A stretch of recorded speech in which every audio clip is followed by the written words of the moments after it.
अभी देश में जो मुद्दा सबके सामने में आए हुए हैं, गंभीर मुद्दा है। मैं मानता हूं कि कुछ मुद्दे ऐसे होते हैं जो राजनीतिक दृष्टि से हम नहीं देखना चाहिए।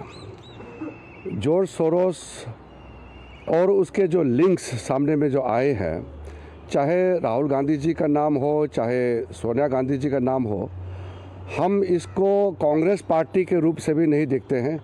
कोई भी भारतीय अगर विदेशी ताकतों के साथ जो भारत विरोधी है उनसे लिंक होते हैं और भारत का खिलाफ काम करते हैं तो गंभीरता से लेना चाहिए। हम इसको पार्टीबाजी के रूप से नहीं देखते हैं। हम हाउस चलाना चाहते हैं, अच्छी तरह से हाउस चले, हम बिल्स भी पास करेंगे, कई मुद्दे उठाना चाहते हैं, लेकिन कुछ ऐसा मुद्दे आते हैं तो उसको हम लोग सदन में नियम के तहत उठा सकते हैं। हमने कांग्रेस पार्टी को भी कहा है और बाकी जितने पार्टियां हैं सबको भी कहा है कि संविधान पे चर्चा 13-14 को लोकसभा में होगा और 16-17 को संविधान पर चर्चा राज्यसभा में होगा। उसके लिए हम तैयार हैं और कांग्रेस पार्टी और अन्य दल भी तैयार रहे। इस बीच में जो संसद में मुद्दे उठते हैं, इसलिए मैं बहुत क्लैरिफाई करना चाहता हूं, इसको साफ साफ मैं कहना चाहता हूं। कुछ मुद्दे हैं, हम लोग एक पार्टी और दूसरे पार्टी के बीच में आरोप प्रति आरोप लगाते हैं। कुछ मुद्दे हैं जिसमें राजनीतिक दल अपने अपने पार्टी का सिद्धांत के मुताबिक, और कुछ इश्यूज ऐसे भी होते हैं जो पार्टी स्पेसिफिक भी होते हैं। लेकिन भारत का उभरते हुए ताकत को रोकने के लिए प्रधानमंत्री मोदी जी के नेतृत्व में भारत एक शक्तिशाली देश के रूप में जो उभर के आए हैं, उसको रोकने के लिए कोई भी ताकत देश के बाहर अगर काम करता है तो उसके खिलाफ हम एकजुट होकर के लड़ना चाहिए। इसलिए कांग्रेस पार्टी के जितने नेता हैं, जितने कार्यकर्ता हैं, सबको भी मैं कहना चाहता हूं, अगर उनके पार्टी के भी, कांग्रेस पार्टी के भी कोई भी नेता क्यों ना हो, अगर भारत के खिलाफ लड़ते हैं, ऐसा ताकतों के साथ पाए जाते हैं, लिंक होते हैं, तो उस पर एकजुट होकर के आवाज़ उठाना चाहिए। ये गंभीर मामला है। देश का खिलाफ कोई भी काम करता है तो देश एकजुट होना है। इसके लिए मुझे किसी को बोलने का, समझाने का, अपील करने का ज़रूरत नहीं होना चाहिए। फिर भी मैं याद दिला रहा हूँ कि हम आपस में देश के जो मुद्दे हैं उस पर तो हम चर्चा करते रहेंगे, लेकिन देश के बाहर भारत विरोधी ताकतों के खिलाफ हम एकजुट रहे, इसमें पार्टीबाजी नहीं देखना चाहिए। कौन किस दल के हैं, हम उस हिसाब से काम नहीं करना चाहिए, एकजुट होकर के काम करना चाहिए। ये मेरा अपील रहेगा। सर, ऐसे तथ्य आए हैं कि जब जॉर्ज सोरोस भारत आए थे तब कांग्रेस के नेताओं से शशि थरूर के साथ उनकी तस्वीरें हैं। कहा गया कि यूपीए के समय में वो मिले थे कांग्रेस के शीर्ष नेतृत्व से जॉर्ज सोरोस। तो क्या यह मुद्दा बीजेपी, हालांकि शून्यकाल में आपके सांसद ने उठाया था, तो क्या फिर से इस मुद्दे पर चर्चा की मांग आप करना चाह रहे हैं क्या? देखिए, ये जॉर्ज सोरोस का मामला पार्लियामेंट में उठ चुका है और भी लोग उठाना चाहते हैं, लेकिन मैं, क्योंकि पार्लियामेंट चल रहा है, उसका डिटेल पार्लियामेंट के बाहर अभी मैं नहीं कहूँगा, क्योंकि मैं संसदीय कार्य मंत्री भी हूँ। हम चाहते हैं कि हाउस अच्छी तरह से चले, लेकिन जो रिपोर्ट सामने में आया है, पब्लिक डोमेन में आया है, और उस रिपोर्ट में जो तथ्य हैं वो सबके सामने में बहुत साफ साफ सबको दिखाई देता है कि उस रिपोर्ट से हमको क्या चीज़ देखने को मिला है और इससे क्या हम नतीजा निकाल सकते हैं। इसमें गंभीर आरोप है और रिपोर्ट जो आया है वो भी बहुत गंभीर रिपोर्ट है। हमारा देश का, जैसे मैंने कहा कि कोई, मैं अभी नाम नहीं लेना चाहता हूँ, कोई भी हो पार्टी, किसी का भी पार्टी हो, कोई भी नेता हो, जॉर्ज सोरोस फाउंडेशन से जुड़े हुए और उसके साथ में कई और ऐसे ताकतें हैं जो भारत के खिलाफ काम करते रहते हैं। भारत के, चाहे वो मेंबर ऑफ पार्लियामेंट हो, चाहे वो एक आम नागरिक हो, देश के लिए सबको काम करना है और देश के खिलाफ ताकतों के मुकाबले सबको लड़ना है। इसमें तो कोई पाठ पढ़ाने का ज़रूरत नहीं होना चाहिए। मेरा सिर्फ इतना ही सीमित अपील है कि हम एकजुट रहें और भारत विरोधी ताकतों के साथ एकजुट होकर के हम लड़ें, ये मेरा अपील है। सर एक सवाल सर, कांग्रेस ने सर कहा है इंडिया चाइना टाइज पर वो आज डिबेट करना चाहते हैं लोकसभा में इकोनॉमिक इश्यूज के ऊपर भी। नियम के तहत कोई भी मुद्दा उठाएंगे तो हम चर्चा तो करेंगे ही, लेकिन नियम के तहत और स्पीकर और चेयरमैन के परमिशन से ही हम किसी मुद्दे पे चर्चा कर सकते हैं। कई नियम होते हैं, अलग अलग नियम पर चर्चा करने के लिए सरकार हमेशा रेडी है। हम चर्चा से तो हम कभी भागते नहीं हैं।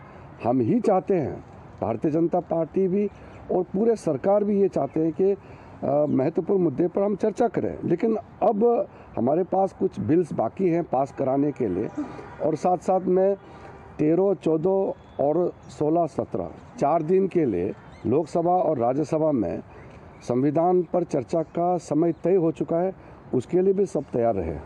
सर एक सवाल और है, हमने 2-3 दिनों में देखा है कि इंडी गठबंधन में कांग्रेस और राहुल गांधी के नेतृत्व के खिलाफ अलग अलग बयानबाजी हो रही है। प्रदर्शन जो संसद भवन के बाहर हो रहा है उसमें भी कांग्रेस अकेली पड़ती दिखाई दे रही है।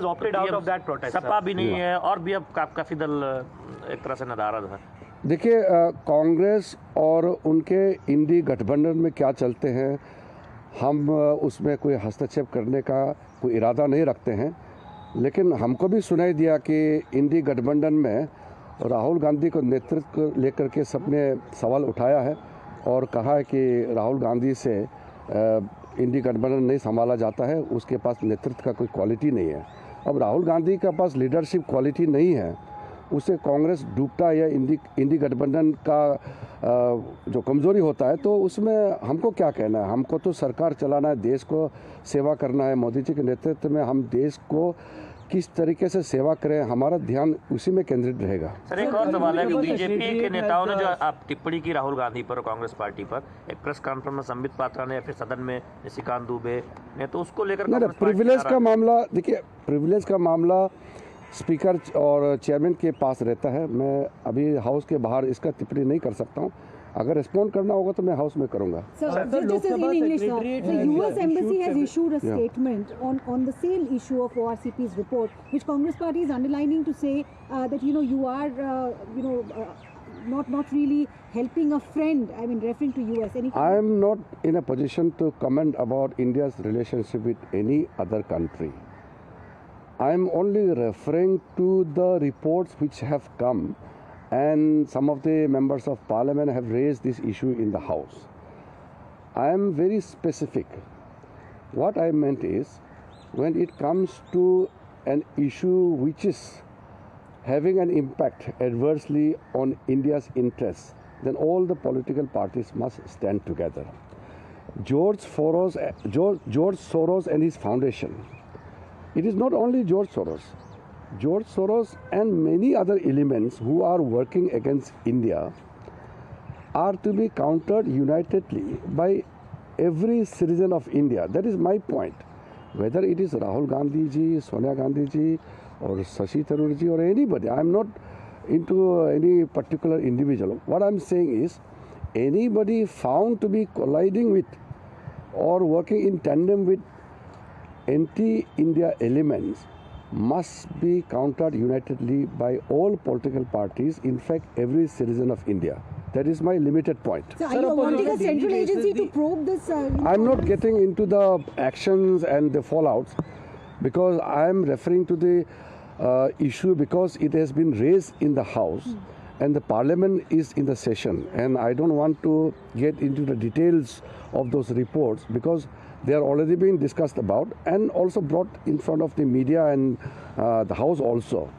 So I am very specific that let us get together and fight against all anti-India elements. Would you want a debate on this in Parliament, sir? Would you reach out to the opposition on this? These are the matter I will respond in the House because House is in a session. So if I speak about the intention or the action plans of the party or the government, then it would not be appropriate because the House is in the session. So I want to respond in the House. But what I'm saying is a stand has to be taken in a very clear-cut manner when it comes to dealing with the anti-India elements. Sir, on a daily basis, there are opposition parties who protest. Has put out a tweet saying, umra 55 ki, but dil bachpan ka, essentially targeting Rahul Gandhi's leadership. More and more voices from Mamata Banerjee to Samajwadi Party coming out against him. I'm very clear about it. We are not concerned about the downfall of Congress party or failure of the leadership of Sri Rahul Gandhi. The Congress party as well as the members of the India Alliance, they have already told that Rahul Gandhi has failed in taking the alliance together or to lead the alliance. I'm not concerned about it because it is a matter to be dealt by them. What I'm saying is, when it comes to national interest, we must work together and unitedly. And Rahul Gandhi's failure is bad for Congress party and bad for India Alliance. So I'm not really concerned about it. Sir, opposition leaders saying that you are taking away the attention from main issues by bringing in George Soros issues. There is nothing called more important, than national interest. Do you think that any issue can be more important than the issue which is concerning national interest? So you can judge by yourself. We are not going by party's agenda or the issues raised by each party. I am specific to the issues concerning national interest of our country. Sir, I have one question on work. There is an ASI report. On a daily basis, we see opposition parties protesting Rijiju जिनका साफ तौर पर उन्होंने बताया कि किस तरीके से जॉर्ज सोरोस मामले पे उन्होंने यहाँ मीडिया से मुखातिब हुए और कहा कि जो देश की विरोधी ताकतें हैं उनके खिलाफ हमको एकजुट होना चाहिए, लेकिन जो विपक्ष है वो यहाँ भी नज़र नहीं आता। और साथ ही साथ उन्होंने इंडी गठबंधन पर भी कहा कि जिस तरीके से जो राहुल की नेतृत्व क्षमता है उस पर उनके जो घटक दल हैं वो भी सवाल उठा रहे हैं। और ऐसे में उनको इस बात की चिंता नहीं है कि किस तरीके से जो कांग्रेस पार्टी कमज़ोर हो रही है क्या है, लेकिन अगर हमें बात करनी चाहिए, एक सार्थक चर्चा होनी चाहिए, वो सदन में होनी चाहिए, जिसके लिए जो विपक्ष है वो राज़ी नहीं होता है। हालांकि बात यही की जाती है कि सार्थक चर्चा होगी, लेकिन विपक्ष जो है वो नियमों से अलग जाकर अलग मुद्दों पर चर्चा की बात करता है और ख़ासतौर से उसके बारे में ही इस दौरान उन्होंने जानकारी दी। और आई न्यूज़ 10 में आगे बढ़ते हैं। आपको बता दें, राइजिंग राजस्थान की मेज़बानी के लिए जयपुर सज-धज कर तैयार है। इस 3 दिवसीय समिट का उद्देश्य राज्य में देशी और विदेशी निवेश को आकर्षित करना है। प्रधानमंत्री नरेंद्र मोदी अब से कुछ ही देर में समिट का उद्घाटन करेंगे।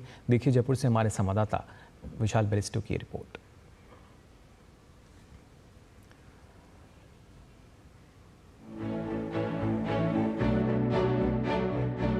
गुलाबी नगरी जयपुर ने निवेशकों को लुभाने के लिए लाल कालीन बिछाया है।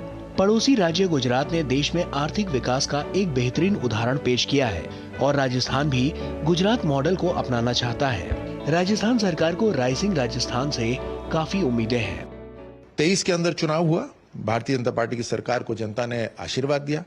अब हमारा लक्ष्य है, ये हमारी जिम्मेदारी भी है कि हम राजस्थान के अंदर एक बहुत बड़ा परिवर्तन लेकर आए और बड़े परिवर्तन की शुरुआत तुरंत हो जानी चाहिए। इसीलिए पहले ही वर्ष में डबल इंजन की सरकार की ताकत से हमने इन्वेस्ट समिट रखा है, राइजिंग राजस्थान उसका नाम है।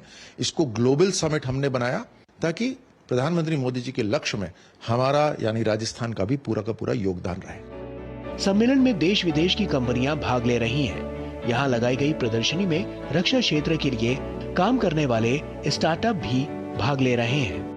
Unmanned ground vehicle basically multiple payloads के डिजाइन है। यहाँ पे अभी लोगों ने फायर फाइटिंग का पेलोड लगाया हुआ है। अखनूर के अंदर हम लोगों ने जो रोबोट वहाँ पे प्रोवाइड किया था, वहाँ पर रोबोट को एक वेपन स्टेशन के साथ में दिया था, इसमें एक पीकेटी माउंट था। और जो रिसेंटली अखनूर में जो आतंकवादी का जो अटैक हुआ था उसमें 3 आतंकवादी को उसने न्यूट्रलाइज करने में उसका काफी बड़ी भूमिका थी। वो रोबोट एक पीकेटी ऑटोनोमस वेपन सिस्टम के साथ में माउंटेड था। हाँ, एग्जैक्टली यही वाला माउंटेड था। उसके साथ में उसमें कैमरास थे, थर्मल इमेजिंग कैमरा सेंसर्स के थ्रू दूर से अराउंड 300-400 मीटर दूर से उसको ऑपरेट किया गया और वहां पे उसके साथ में फायरिंग भी की गई और 3 जो आतंकवादियों को न्यूट्रलाइज करने में उसने काफी हेल्प भी की। विदेशी भागीदारी की अगर बात की जाए तो आधुनिक मशीनरी और नवीनतम प्रौद्योगिकी के क्षेत्र काम करने वाली कुछ ऐसी ही कंपनियां भी हैं जिनके प्लांट नीमराणा राजस्थान में स्थित हैं। It is I work in India, Nidec Corporation, Nidec India. So it is about for 2.5 years. So it is I work in Nimrana factory. There we provide so many kinds of motor. So it is we make in India. so from Rajasthan. So it is in the future. So it is more investment. So in Nimrana factory. इस 3 दिवसीय सम्मेलन का उद्घाटन आज प्रधानमंत्री नरेंद्र मोदी करेंगे। Poland, Denmark, Japan, Germany जैसे देशों के साथ करीब 100 से ज्यादा एग्जीबिटर्स यहां राइजिंग राजस्थान में अपने प्रोडक्ट्स को शोकेस कर रहे हैं। 3 दिन तक चलने वाले इस सम्मेलन का एक ही उद्देश्य है कि दुनिया को यह बताना कि भारत तेजी से आत्मनिर्भर बन रहा है और भारत ही वो जगह है जहां पर आप आ सकते हैं, निवेश कर सकते हैं और भरपूर मुनाफा कमा सकते हैं। कैमरामैन मोहित उइके के साथ मैं विशाल बैरिस्टो, डीडी न्यूज, जयपुर। तो राजस्थान ग्लोबल इन्वेस्टमेंट समिट 2024 की अगर बात की जाए, इसमें जैसा कि विशाल हमें बता रहे थे किस तरीके से जो अलग अलग देश हैं वो शामिल होंगे, और कहीं ना कहीं अगर आज के समय में जब हम भारत की बात करते हैं तो तमाम अलग जो देश हैं, दूसरे देश हैं, उनको आकर्षित कर रहा है निवेश के लिए। FDI की भी अगर बात की जाए तो हमने जाना कि किस तरीके से लगातार इसमें इजाफा हो रहा है। और हमारे संवाददाता विशाल बैरिस्टो जयपुर से फिलहाल हमारे साथ जुड़ चुके हैं। विशाल, जानना चाहेंगे अब से कुछ ही देर में प्रधानमंत्री वहाँ पहुँचेंगे, किस तरह का माहौल फिलहाल नज़र आ रहा है? देखिए मुकुल, मैं आपको बता दूं कि अब से कुछ ही देर में प्रधानमंत्री यहां पहुंचने वाले हैं और इसका इंतजार काफ़ी दिनों से किया जा रहा था और राजस्थान की जो सरकार है उसने काफ़ी ज़्यादा अरेंजमेंट्स किए हैं। हॉल पूरी तरह से जैम पैक्ड है, हालांकि 5000 की कैपेसिटी है, लेकिन उसके अलावा भी काफ़ी लोगों ने अपना रजिस्ट्रेशन कराया है। और ये पूरा आप देख सकते हैं मेरे पीछे एक शानदार स्टेज सजाया गया है और राजस्थान अपनी स्ट्रेंथ को शोकेस कर रहा है। राजस्थान दुनिया को बताना चाहता है कि आगरा का जो ताजमहल है, जो 7 वंडर्स में आता है, उसका मार्बल भी राजस्थान के मकराना से निकला है। इसके अलावा जो वर्ल्ड लार्जेस्ट एनिमल फेयर है वो पुष्कर में होता है। दुनिया में सबसे ज़्यादा जेम्स और ज्वेलरी का एक्सपोर्ट जयपुर से होता है। और इसके अलावा जो कोट्स वुल है उसमें हम सबसे ज़्यादा एक्सपोर्ट करते हैं राजस्थान से। इसके अलावा राजस्थान के अंदर रिफाइनरी है, राजस्थान के अंदर सबसे बड़ा सोलर पार्क है जो जोधपुर में है। सिंगल विंडो सिस्टम के जरिए राजस्थान चाहता है कि ज़्यादा से ज़्यादा इन्वेस्टमेंट आए। हमें बताया गया है कि 30 से करीब कंट्रीज इसमें पार्टिसिपेट कर रहे हैं, जिसके अंदर पोलैंड का एक पूरा डेलीगेशन आया हुआ है और एक पूरा सेशन इंडियन डायस्पोरा को समर्पित किया गया है। जी बिल्कुल विशाल, क्योंकि इससे पहले हमने देखा है अलग अलग राज्यों में इस तरह के जो कार्यक्रम हुए हैं, काफ़ी प्रगति उसके ज़रिए नज़र आती है और साथ ही साथ की प्रगति भारत की है, क्योंकि जो तमाम देश हैं, दुनिया भर के देश हैं, उनकी निगाहें कहीं ना कहीं भारत पर हैं, क्योंकि जिस तरीके से अर्थव्यवस्था के लिहाज से अगर हम देखें जो भारत लगातार उभर रहा है, उसी वजह से जो निवेश है उसमें इजाफा हमें देखने को मिल रहा है। और शायद यही वजह है कि जो अब निवेशक हैं वो खींचे चले आ रहे हैं, क्योंकि ये जो भारत है ये वो भारत है जो विकसित पथ पर आगे बढ़ रहा है। देखिए मुकुल, जब हम भारत की बात करते हैं तो भारत 5वीं सबसे बड़ी अर्थव्यवस्था तो है, लेकिन इसके अलावा दुनिया में बहुत तेज़ी से बदलाव आ रहे हैं। ग्लोबल जो डायनामिक्स है जियोपॉलिटिक्स की, वो तेज़ी से बदल रही है। हमने देखा मिडिल ईस्ट के अंदर टेंशन है, यूरोप में टेंशन चल रही, रशिया और यूक्रेन की। तो इन सब के मद्देनज़र भारत एक ऐसा डेस्टिनेशन है जहां पर एक स्टेबल गवर्नमेंट है पिछले 3 टेन्योर से under prime minister Narendra Modi. इसके अलावा we are the mother of democracy. तो लॉ एंड ऑर्डर की अगर सिचुएशन की बात करें तो वो यहाँ पर पूरी तरह से मुस्तैद है। तो आप अगर यहाँ इन्वेस्टमेंट करते हैं तो आपका पैसा सेफ है और आपको बिजनेस करने की भरपूर अपॉर्चुनिटीज़ है। तो हम राजस्थान की बात क्यों कर रहे हैं, क्योंकि राजस्थान दिल्ली से काफ़ी नज़दीक है, इंटरकनेक्टेड है। गुड़गांव से जो सैटेलाइट सिटी है दिल्ली का, तो तमाम ऐसे अपॉर्चुनिटीज़ है जिसके ज़रिए despite being a landlocked state, Rajasthan तमाम वो आपको ज़रूरतें आपकी और अपॉर्चुनिटीज़ मुहैया कराता है जो एक इन्वेस्टर को चाहिए।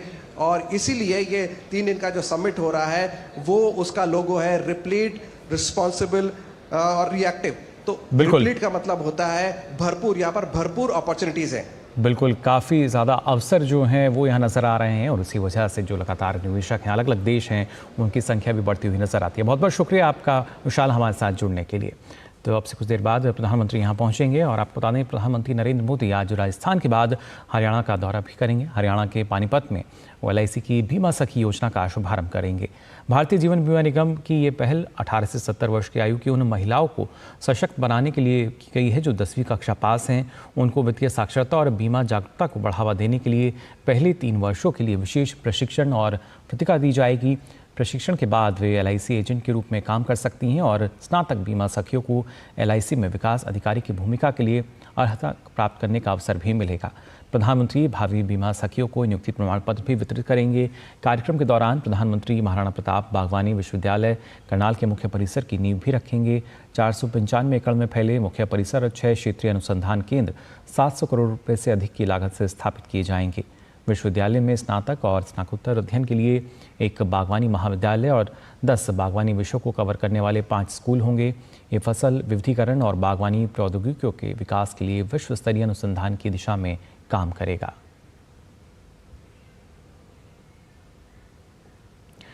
और आपको बता दें, प्रधानमंत्री नरेंद्र मोदी ने सोशल मीडिया प्लेटफॉर्म X पर लिखा है कि देश भर की माताओं, बहनों और बेटियों के सशक्तिकरण के लिए हम प्रतिबद्ध हैं। इसी कड़ी में आज दोपहर बाद करीब 2 बजे हरियाणा के पानीपत में बीमा सखी योजना की शुरुआत का सुअवसर मिलेगा। इस दौरान कई और अन्य परियोजनाओं का शिलान्यास और लोकार्पण भी करूंगा।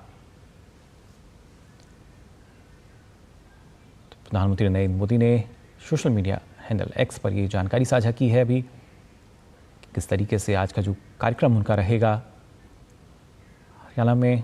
और बीमा सखी योजना जो है वो काफ़ी महत्वपूर्ण, उसके ज़रिए नारी सशक्तिकरण की हम लगातार बात कर रहे हैं। और इसी पर और ज़्यादा जानकारी के लिए पानीपत से हमारे संवाददाता अजय मिश्रा फिलहाल हमारे साथ जुड़ चुके हैं।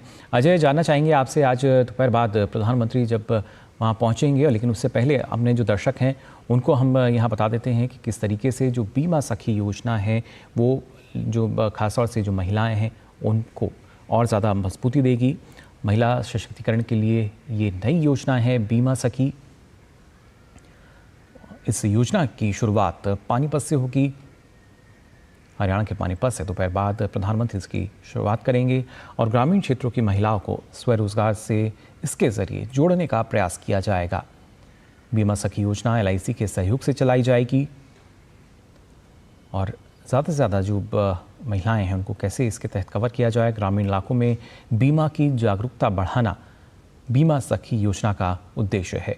साथ ही साथ इसके ज़रिए वित्तीय साक्षरता के विस्तार में भी मदद मिलेगी। इस योजना के तहत 10वीं पास शिक्षित महिलाओं को 3 साल तक ट्रेनिंग दी जाएगी। प्रशिक्षण के बाद 10वीं पास महिलाएं LIC एजेंट बनेंगी। तो कैसे इसके ज़रिए देखें महिलाएं जो हैं आत्मनिर्भर हो सकेंगी। ग्रेजुएट बीमा सखियों के पास LIC में विकास अधिकारी बनने का भी अवसर जो है इस योजना के तहत मिलेगा। और इस दौरान आज प्रधानमंत्री नरेंद्र मोदी भावी बीमा सखियों को नियुक्ति प्रमाण पत्र भी वितरित करेंगे।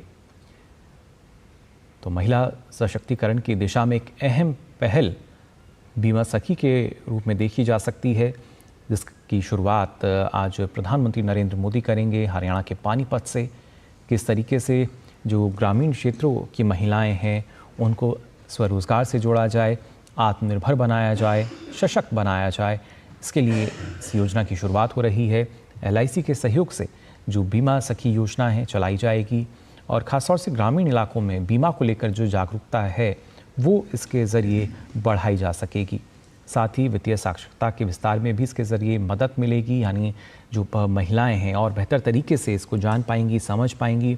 और ख़ासतौर से जो 10वीं पास शिक्षित महिलाएं हैं उन्हें 3 साल तक यहाँ ट्रेनिंग दी जाएगी। और इस बारे में और ताज़ा जानकारी के लिए किस तरीके से जो महिलाएं हैं पानीपत में वो इंतज़ार कर रही हैं कब इस योजना का शुभारंभ होगा, इसके लिए आइए सीधा रुख कर लेते हैं। पानीपत से हमारे संवाददाता अजय मिश्रा हमारे साथ जुड़ चुके हैं। अजय, जानना चाहेंगे आपसे किस तरह का माहौल फिलहाल वहाँ नज़र आ रहा है, क्योंकि एक अहम पहल हम मान सकते हैं बीमा सखी योजना को।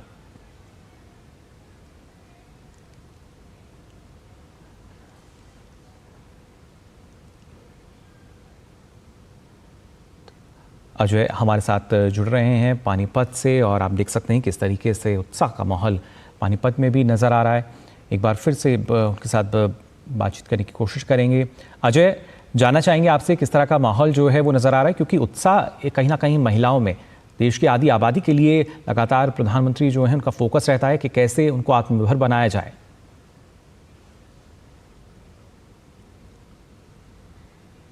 बिल्कुल सही कहा आपने मुकुल, और इस वक्त हरियाणा के अलग अलग ज़िलों से यहाँ पर लोगों के आने का सिलसिला शुरू हो गया है। अगर आप देखें मुख्य मीडिया सेंटर में तो इस वक्त भीड़ काफ़ी जमा होनी शुरू हो गई है।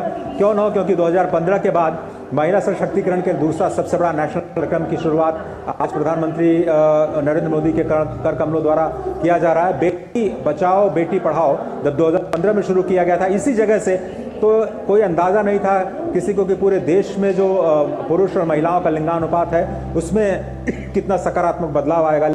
ज़मीन पर उसका असर बहुत ज़बरदस्त तरीके से देखा जा रहा है। बीमा सखी जो आज योजना का शुभारंभ किया जाएगा वो एक स्किलिंग और एम्प्लॉयमेंट की योजना है। 3 साल तक महिलाओं की स्किलिंग की जाएगी वित्तीय साक्षरता के क्षेत्र में, जिससे वो बीमा एजेंट और LIC के डेवलपमेंट ऑफिसर के रूप में काम कर पाएंगी।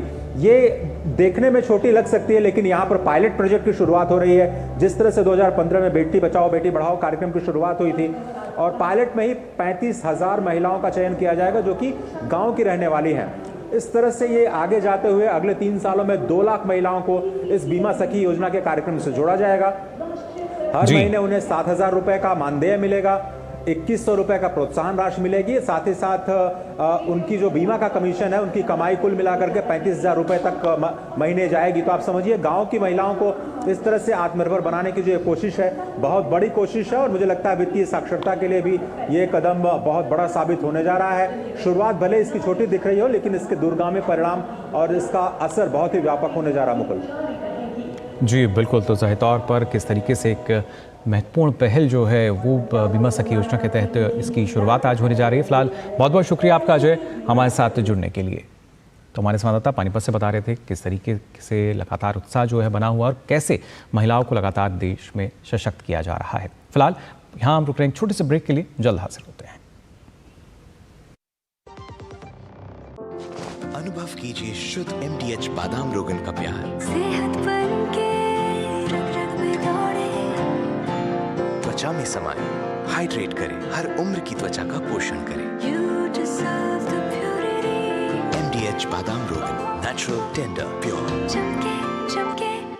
जब धरती चीर कर निकलता है लोहे का पत्थर और मिलता है मोंगिया के जोश से, फिर तपता है, पिघलता है और बनता है फौलाद। अब होता है सरिया सारी खूबियों के साथ। मोंगिया स्टील, मजबूत देश का मजबूत सरिया। पापा ने कहा इंजीनियर बनो, बन गया। हस्बैंड बनो, वो भी बन गया।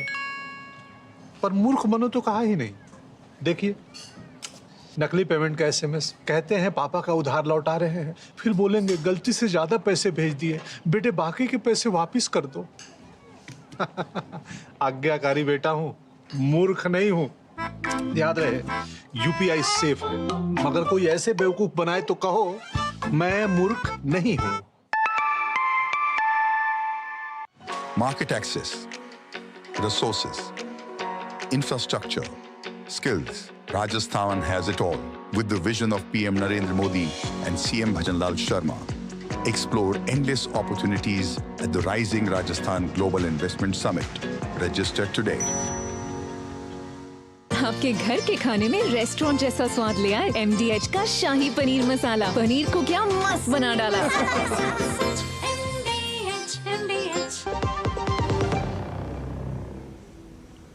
ब्रेक के बाद आप सभी का एक बार फिर स्वागत DD न्यूज़ पर। आइए खबरों में आगे बढ़ते हैं। संसद के शीतकालीन सत्र का आज तीसरा हफ्ता शुरू हो गया है। दोनों सदनों में आज कई विधायी कार्य सूचीबद्ध हैं। लोकसभा में आपदा प्रबंधन संशोधन विधेयक 2024 पर चर्चा की जाएगी, जिसका प्रस्ताव अमित शाह करेंगे, और लोकसभा में रेलवे संशोधन विधेयक 2024 पर भी चर्चा होगी, जिसका प्रस्ताव रेल मंत्री अश्विनी वैष्णव करेंगे। वहीं राज्यसभा की हम बात करें तो बैंकारी विधियां संशोधन विधेयक पर चर्चा होगी। वित्त मंत्री निर्मला सीतारमण इस बिल का प्रस्ताव करेंगी। लोकसभा में ये बिल पहले ही पारित किया जा चुका है।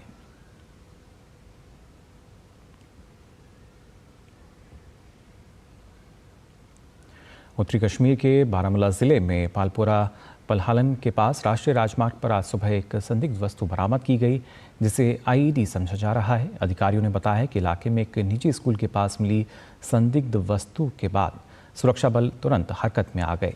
स्थानीय पुलिस सेना की 29 राष्ट्रीय राइफल्स, सशस्त्र सीमा बल और केंद्रीय रिजर्व पुलिस बल की टीमें घटनास्थल पर पहुंचकर जांच में जुट चुकी हैं। संदिग्ध विस्फोटक उपकरण की जांच और उसे निष्क्रिय करने के लिए बम निरोधक दस्ता पहुंच गया है। लोगों की सुरक्षा सुनिश्चित करने के लिए राजमार्ग के दोनों ओर यातायात को अस्थायी रूप से रोक दिया गया है।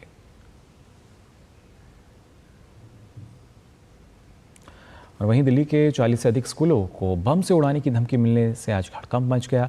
आर.के. पुरम के दिल्ली पब्लिक स्कूल और पश्चिम बिहार के जी.डी. गोयनका पब्लिक स्कूल समेत दिल्ली के 40 से अधिक स्कूलों को ईमेल के जरिए धमकी मिली। स्कूल प्रशासन ने धमकी मिलने के बाद तुरंत एहतियात के तौर पर बच्चों के परिजनों को सूचना देकर उन्हें उनके घर वापस भेज दिया और पुलिस ने मामले की जाँच शुरू कर दी है। दिल्ली पुलिस के अनुसार ईमेल में लिखा है कि मैंने स्कूल भवनों के अंदर कई बम लगाए हैं। बम छोटे हैं और बहुत अच्छी तरह छिपाए हुए हैं। इससे इमारत को ज़्यादा नुकसान नहीं होगा, लेकिन बम फटने पर कई लोग घायल हो जाएंगे। अगर मुझे $30,000 नहीं मिले तो मैं बमों को ब्लास्ट कर दूंगा।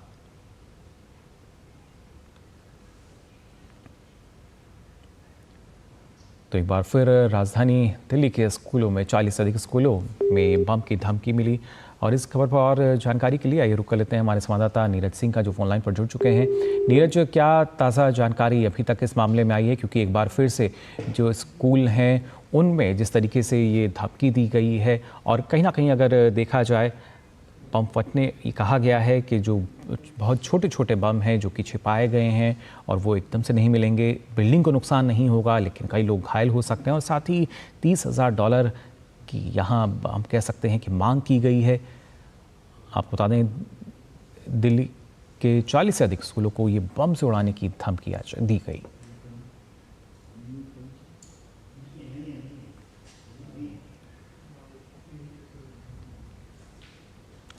रक्षा मंत्री राजनाथ सिंह रूस के दौरे पर हैं और आज भारतीय नौसेना के नवीनतम multi role stealth guided missile frigate INS Tushil को कलिनिंग्राद स्थित यंत्र शिपयार्ड से नौसेना में शामिल करेंगे। तुशील का अर्थ होता है सुरक्षात्मक कवच और इसका चिन्ह अभेद कवचम का प्रतीक है। इसका ध्येय वाक्य है निर्भय, अभेद और बलशील। ये जंगी जहाज 18 अधिकारियों समेत 180 सैनिकों को लेकर 30 दिन तक समंदर में तैनात रह सकता है। ये वॉरशिप 125 मीटर लंबा और 3,900 टन वजनी है। इसकी लंबाई 409.5 फीट है, बीम 49.10 फीट और ड्राट 13.9 फीट है। ये समंदर में अधिकतम 59 किलोमीटर प्रति घंटे की रफ्तार से चल सकता है। ये जंगी जहाज़ इलेक्ट्रॉनिक वॉरफेयर सिस्टम से लैस है। साथ ही 4 KT-216 रिकॉयल लॉन्चर्स इसमें लगे हैं। इसमें 24 स्टिल 1 मीडियम रेंज की मिसाइलें तैनात हैं। 8 क्ला-1E 8 vertical launch anti ship missile club, 8 vertical launch anti ship और लैंड अटैक ब्रह्मोस मिसाइल भी इसमें तैनात है। इस दौरान इस समारोह में नौसेना प्रमुख एडमिरल दिनेश के त्रिपाठी भी रक्षा मंत्री के साथ रहेंगे। रक्षा मंत्री राजनाथ सिंह कल रूस के दौरे पर मॉस्को पहुंचे। इसके अलावा 3 दिन के दौरे के लिए रूस पहुंचे रक्षा मंत्री राजनाथ सिंह का द्वितीय विश्व युद्ध के दौरान मारे गए सोवियत सैनिकों के सम्मान में मॉस्को में अज्ञात सैनिकों के मकबरे पर वो श्रद्धांजलि अर्पित करने का भी कार्यक्रम है। साथ ही वे भारतीय समुदाय के सदस्यों के साथ बातचीत भी करेंगे। बहरीन के दौरे पर गए विदेश मंत्री डॉक्टर एस जयशंकर आज चौथे भारत बहरीन उच्च संयुक्त आयोग में शामिल होंगे। बहरीन के विदेश मंत्री अब्दुल लातिफ बिन राशिद अल ज़यानी के साथ विदेश मंत्री डॉक्टर जयशंकर बैठक की सह-अध्यक्षता करेंगे। इस मंत्री स्तरीय बैठक में द्विपक्षीय संबंधों के संपूर्ण दायरे की समीक्षा होगी और भारत और बहरीन के बीच बहुआयामी संबंधों को और मजबूत करने के अवसरों पर भी चर्चा होगी।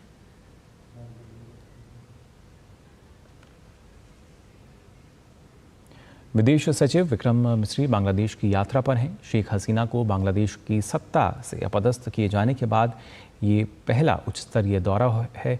विदेश मंत्रालय के प्रवक्ता रणधीर जायसवाल ने बताया कि विदेश सचिव ढाका में विदेश कार्यालय परामर्श के अंतर्गत एक बैठक में भाग लेंगे।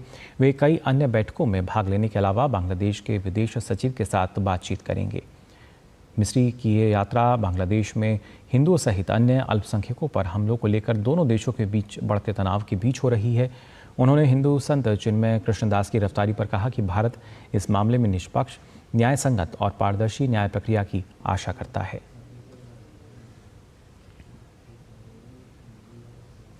और इसके साथ ही बुलेटिन में हम यहाँ रुक रहे हैं एक और छोटे से ब्रेक के लिए, जल्द लौटते हैं।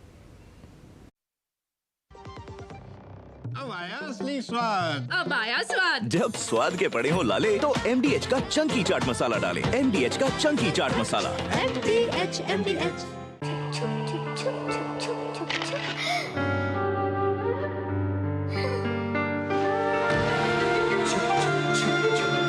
आ जाओ। Yes papa. जिंदगी किसी के लिए नहीं रुकती, हम भी आपको कहाँ रुकने देंगे। जिंदगी के हर मोड़ पर LIC है तो इंश्योर्ड है।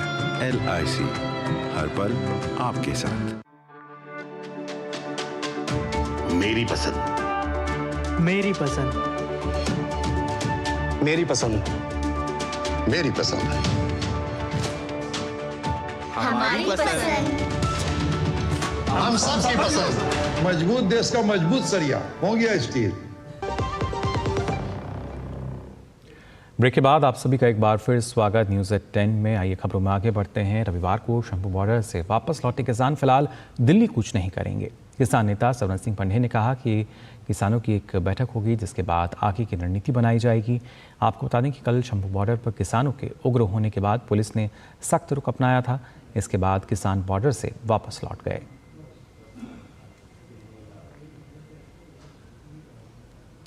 झारखंड विधानसभा का 4 दिवसीय विशेष सत्र आज से शुरू हो रहा है। कार्यक्रम के अनुसार विधानसभा के विशेष सत्र के पहले दिन प्रोटेम स्पीकर स्टीफन मरांडी नवनिर्वाचित विधायकों को शपथ दिलाएंगे। सत्र के दूसरे दिन यानी 10 दिसंबर को विधानसभा के नए अध्यक्ष के निर्वाचन की प्रक्रिया पूरी की जाएगी। विधानसभा के विशेष सत्र को लेकर राजधानी रांची में सुरक्षा व्यवस्था बढ़ा दी गई है। इस सत्र की रणनीति को लेकर रविवार को इंडी गठबंधन और भाजपा ने विधायक दल की बैठक की।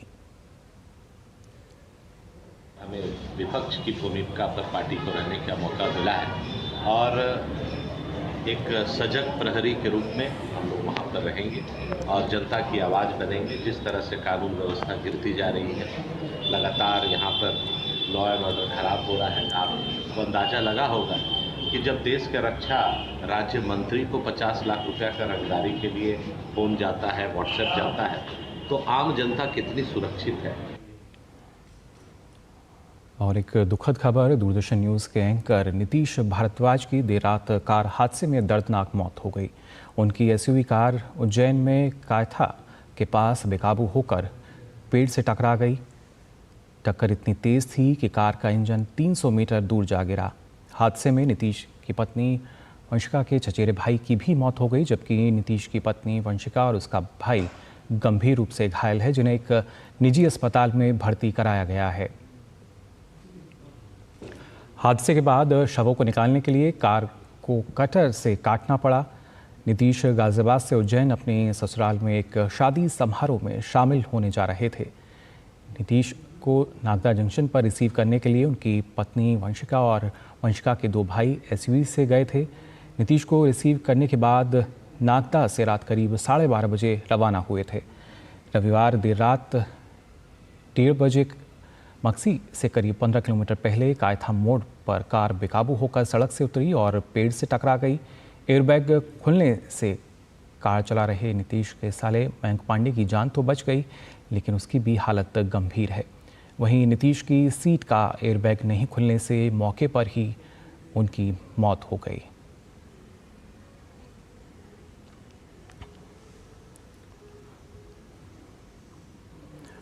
उत्तर प्रदेश के संभल जिले में प्रशासन का अतिक्रमण हटाओ अभियान जारी है। कल भी चंदौसी नगर पालिका की अगुवाई में अवैध मकान और दुकानों पर बुलडोजर चला। चंदौसी नगर निगम के अधिशासी अधिकारी कृष्ण कुमार सोनकर ने बताया कि हमें फ़ोन आया था कि कुछ लोग फिर से उस जगह पर अवैध रूप से अतिक्रमण करने की कोशिश कर रहे हैं, जहां अतिक्रमण विरोधी अभियान चलाया गया था। जब हम पहुंचे तो देखा कि कुछ महिलाएं बच्चों के साथ यहां बैठी थीं। हमने उन्हें यहां से जाने की सलाह दी। यहां एक कॉम्प्लेक्स बनने का प्रस्ताव को मंजूरी मिल चुकी है। उनकी मांग यही है कि हमें भी ये दुकान कह रहे थे कि मैं 70 साल से इसमें हूँ, तो उससे भी पुराने लोग भी यहाँ पर किराएदार हैं और उन सभी लोगों को शिफ्ट करने की बात शुरू से ही करती आ रही है नगर पालिका और हमारे चेयरमैन साहब और हमारे जिलाधिकारी महोदय। तो फिर भी मतलब काफ़ी इनको समझाए हैं हमने, ऐसा न करिए, तो जा कर के बाद में समझ में आया इनके, तो इस तरीके से जो इन्होंने अपना बात को मान लिया, हम लोग की बात को। और ये बड़ा अच्छा रहा, पब्लिक में भी अच्छा संदेश जाएगा कि चंदौसी को सुव्यवस्थित बनाया जा रहा है।